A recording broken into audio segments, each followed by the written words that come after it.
Martial master के इस episode की शुरुआत में हम चेंगसा और कियांसुई को देखते हैं जो कि इस आइलैंड के ऊपर में आ जाते हैं। साथ ही जियाओगू और जियाओ जी भी इस जगह पर आ जाते हैं और ये दोनों इस पोर्टल की अच्छी तरीके से छानबीन करने लगते हैं। और कुछ देर तक छानबीन करने के बाद इन लोगों को पता चलता है कि ये पोर्टल तो गॉड ऑफ वार का है। इस बात को सुनकर यहाँ पर जितने भी कल्टिवेटर और एल्डर होते हैं वो सभी एक दूसरे की ओर देखने लगते हैं, क्योंकि इनमें से किसी को भी यहाँ पर भरोसा नहीं था कि ये दोनों पैरासाइट इतने ज़्यादा पावरफुल हो सकते हैं कि इस पोर्टल के अंदर में क्या हो रहा है इस चीज़ के बारे में ये लोग अपने मास्टर को बता सकते हैं। इसलिए एक लड़का आगे की ओर आकर इस जगह पर शो ऑफ करने लगता है कि मैं तियांग लिंगलोंग फैमिली का यंग मास्टर हूँ और बिग ब्रदर तुम्हारे बगल में जो पैरासाइट है वो वॉयड कॉन्टिनेंट से है। इसलिए क्या तुम हम लोगों को इस चीज़ के बारे में बता सकते हो कि आखिरकार ये पैरासाइट तुम्हारे पास क्या कर रहे हैं, क्योंकि ये दोनों पैरासाइट मुझे बहुत ही ज़्यादा पसंद आ गए हैं। इस बात को सुनकर जियागू और जिया जी को काफ़ी ज़्यादा गुस्सा आ जाता है और ये दोनों यहाँ पर इस यंग मास्टर को डराने लगते हैं कि आखिरकार तुम होते कौन हो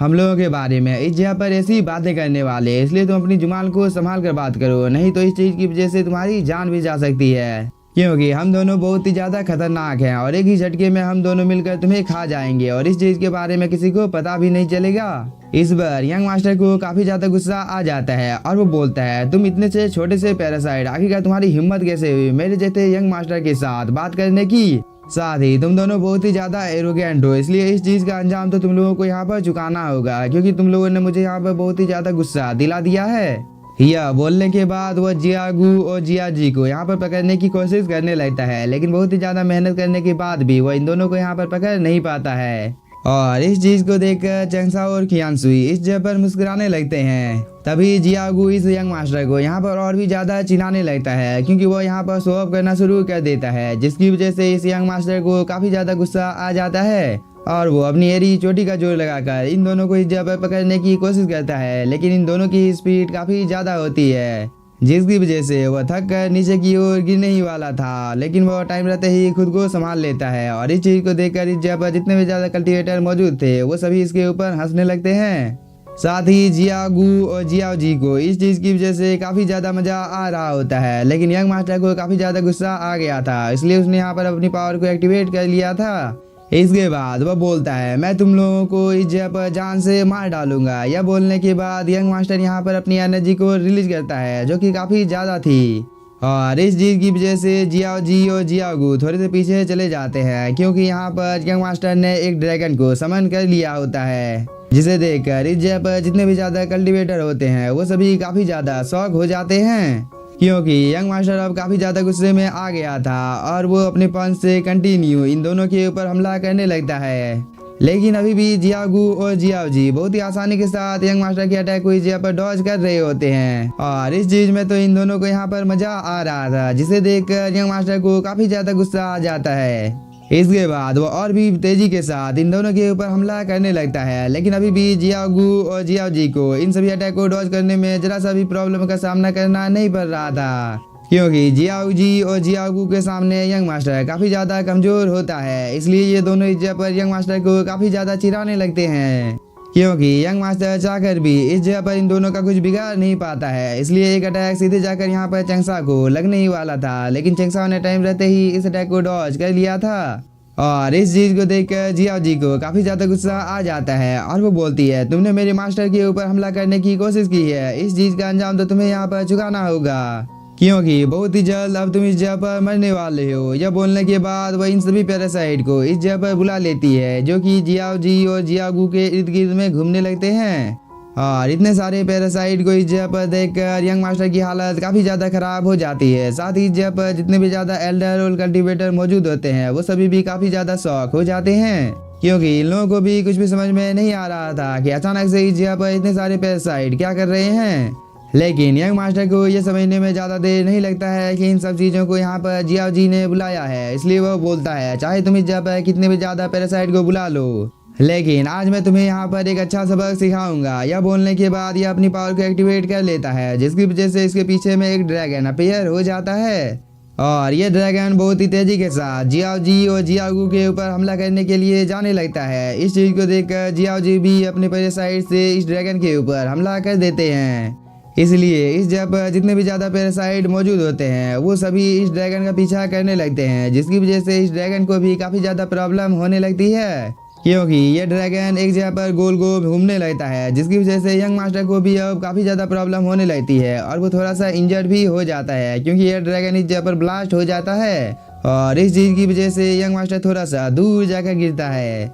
इसलिए यंग मास्टर को काफ़ी ज़्यादा गुस्सा आ जाता है, लेकिन तब तक जियाओ जी और जियाओ गू ने अपने सभी पैरासाइट से यंग मास्टर के ऊपर हमला कर दिया था और इस चीज़ को देखकर यंग मास्टर भी अपने सामने एक प्रोटेक्टिव बैरियर बनाकर इन सभी पैरासाइट को यहाँ पर रोकने की कोशिश करने लगता है। लेकिन इस चीज़ में यंग मास्टर को यहाँ पर काफ़ी ज़्यादा प्रॉब्लम हो रही थी। इस चीज़ को देखकर यंग मास्टर के दोनों साथी यंग मास्टर की मदद करने के लिए इसके पास आने लगते हैं, लेकिन तभी चंग साओ एक छोटा सा अटैक इन दोनों के ऊपर कर देता है, जिसकी वजह से ये दोनों दूर जाकर गिरते हैं। इधर यंग मास्टर अब ज़्यादा देर तक इन सभी पैरासाइट को रोक नहीं पाता है, जिसकी वजह से उसने जो अपने सामने प्रोटेक्टिव बैरियर बनाया था वो एक ही झटके में डिस्ट्रॉय हो जाता है। इसके बाद ये सभी पैरासाइट यहाँ पर यंग मास्टर को काटने लगते हैं, जिसकी वजह से यंग मास्टर की हालत काफ़ी ज़्यादा खराब हो जाती है। इसलिए यंग मास्टर इस आइलैंड के चारों तरफ भागने लगता है, लेकिन ये सभी पैरासाइट बहुत ही बेरहमी के साथ यंग मास्टर को जान से मार देते हैं और इस चीज़ को देखकर यहाँ पर जितने भी ज़्यादा एल्डर और कल्टीवेटर होते हैं वो सभी काफ़ी ज़्यादा शॉक हो जाते हैं। साथ ही इन लोगों को यहाँ पर चंग साओ की पावर का भी अंदाजा हो गया था कि वह कितना ज़्यादा पावरफुल है,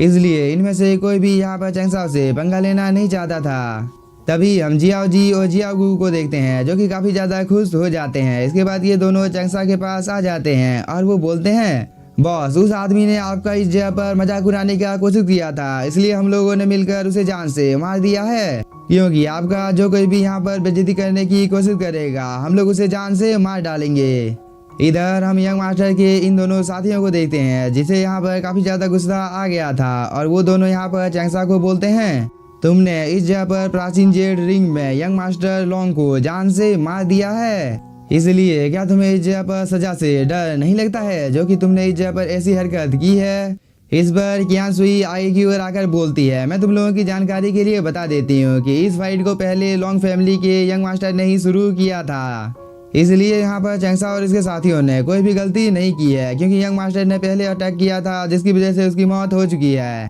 क्योंकि यंग मास्टर के मरने के पीछे यंग मास्टर की ही गलती थी। इस पर यंग मास्टर के साथी को काफी ज्यादा गुस्सा आ जाता है और वो कियान सुई को बोलता है, आखिरकार तुम होती कौन हो यहाँ पर ऐसा बोलने वाली। इस पर कियान सुई बोलती है, मैं लॉ इन्फोर्समेंट हॉल की एक डिसाइपल हूँ और मेरा नाम कियान सुई है। इस बात को सुनकर ये दोनों कल्टीवेटर काफी ज्यादा डर जाते हैं और वो कियान सुई को ग्रीट करके बोलते हैं, आप तो लॉ इन्फोर्समेंट हॉल से बिलोंग करती हो, इसलिए हम लोगों की गलती के लिए आप प्लीज हम लोगों को माफ कर दीजिएगा, क्योंकि ये सब कुछ एक गलतफहमी की वजह से हुआ था, क्योंकि इस चीज में यंग मास्टर लोंग टियांग की ही गलती थी और वो इस जगह पर मरने के बिल्कुल लायक था। इस पर कियान सुई कुछ भी नहीं बोलती है और चंग साओ इस लड़की की ओर देखने लगता है। इसके बाद वो बोलता है, मिस हाउ